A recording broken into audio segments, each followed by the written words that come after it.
Day 23 of prep series. ఈ రోజు మన బాడీ వెయిట్ 62.9 ఉంది. యాజ్ యూజువల్ మనం వాటర్ తాగేసి జిమ్కి అయితే వెళ్ళిపోయాం అనమాట. ఈ రోజు అయితే మంది చెస్ట్ అండ్ బ్యాక్ వర్కౌట్స్ అయితే ఉన్నాయన్నమాట. జిమ్ అయితే స్టార్ట్ చేసేసాము.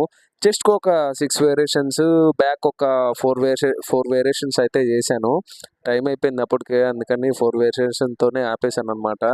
ఎందుకంటే కొద్దిగా పోజింగ్ కూడా ప్రాక్టీస్ చేసేది ఉండిందనమాట. అందుకని 4 వేరియేషన్స్ చేశాను. ఆఫ్టర్ వర్కౌట్ పోజింగ్ కూడా ప్రాక్టీస్ చేశాను కొంతసేపు. మంచిగా అయితే చేశాను, పోజింగ్ ప్రాక్టీస్ చేశాను. ఎక్కువసేపు చేయలేదు, ఒక 20 మినిట్స్ అయితే చేసి ఉంటాను అనమాట. చేసిన దగ్గరికి మనం ఇచ్చి పడేస్తాం కదా, 20 మినిట్స్ అయినా మంచిగా ప్రాక్టీస్ చేసామన్నమాట. పోజింగ్ అయితే ప్రాక్టీస్ చేసేసి ఇంటికి వచ్చేసాము. ఇంటికి వచ్చేసాక ఈరోజు సాటర్డే కాబట్టి నో నాన్ వెజ్. ఈ రోజు అంతా ఓన్లీ వెజ్జెసే అనమాట. ఈ రోజుకైతే ఇంతే guys. Please like, share, subscribe చేసుకోండి అబ్బా.